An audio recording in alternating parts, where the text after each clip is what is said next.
representing both family case on 30 June 2016. Ashraf was arrested by creating and reselling hack access to Malaysian immigration system, receiving 1,000 ringgit per illegal application approved. His assets, including bank account, fixed deposit, and apartment and a vehicle, were seized under the Anti-Money Laundering, Anti-Terrorism Financing and Proceed of Unlawful Activity Act 2001, Amlat Pua, as proceed of unlawful activity. The High Court initially allowed his solicitor to claim unpaid legal fee from the seized property, but the legal prosecutor appealed. The Court of Appeal reversed this, holding that the solicitor were not bona fide third party with a legitimate interest under Section 61, Subsection 4 of Amlat Pua. The court emphasized that the seized property could be forfeited without a criminal conviction, and that personal contractual claim like unpaid legal fee do not create right over asset derived from unlawful activity.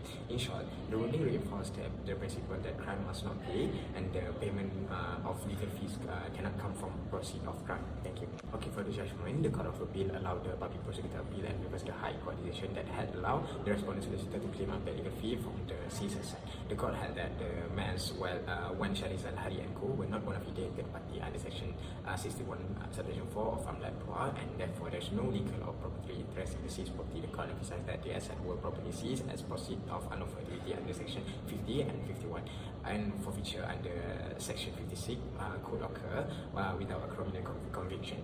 It was also clarified that the personal contractual right also such as unpaid legal fee does not create property interest of a seized asset. Allow payment from such asset would undermine the purpose of the act and create potential for abuse.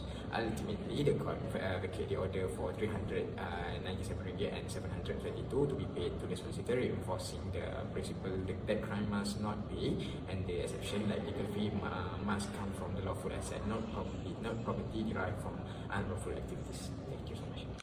Okay, for the judgment, the Court of Appeal allowed the public prosecutor appeal and overturned the decision of the High Court, which had earlier permitted the respondent legal fee to be paid out of the seized property. The court held that Mas Wan Sharizal Hari and Co. did not satisfy the requirement of a bona fide third party under Section 61, Subsection 4 of the Anti-Money Laundering, Anti-Terrorism Financing and Proceed of Unlawful Activity Act 2001, Amlat Pua.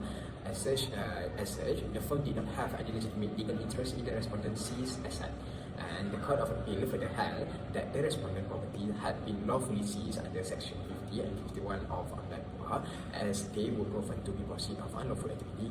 Therefore, under Section 56 of the Act, the public prosecutor was entitled to apply for forfeiture, even the absence of criminal charges or conviction.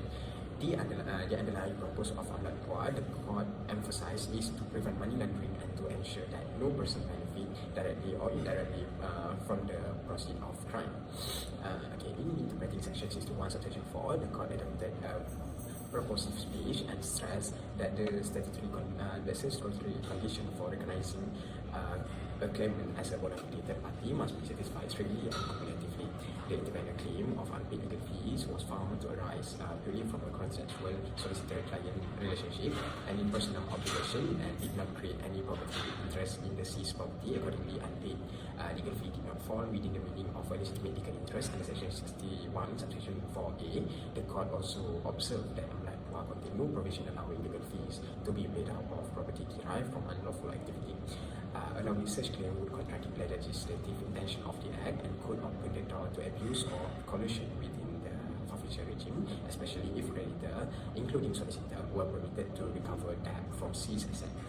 The court further note that although the right to legal representation is protected under Article 5, Subsection 3 of the Federal Constitution, this right does not extend to finding legal representation using proceed of crime. The respondent remains free to pay his lawful using lawful asset that were not subject to seizure or forfeiture. On the basis, the Court of Appeal held that the High Court that in law when it allowed the independent claim for legal fees and relied on a previous case and did not contain a written judgment. The order directing payment of 387,100,000 to the intervener was therefore set aside. Okay, for the credit comment. reiterate, the Court of Appeal decision in this case is legally sound and firmly aligned with the purpose of the Amlat Law, which is to prevent anyone from benefiting from the proceeds of crime. The court clearly distinguished between a personal consensual right, like unpaid legal fee, and a property interest in seized asset, ruling that solicitor cannot claim any property derived from unlawful activity. While this strict approach strengthened the Malaysian anti-money laundering regime, it raised access to justice concern as accused person may struggle to fund their legal defense if most of their assets are seized. The court noted that Article 5, Clause 3 guarantee access to a lawyer, but this does not extend to paying a lawyer from illegal assets. Comparatively, other jurisdictions such as South Africa allow for control use of restrained property for legal fees under judicial oversight. This suggests that Malaysia could consider legislative reform to balance effective forfeiture with practical access to legal representation.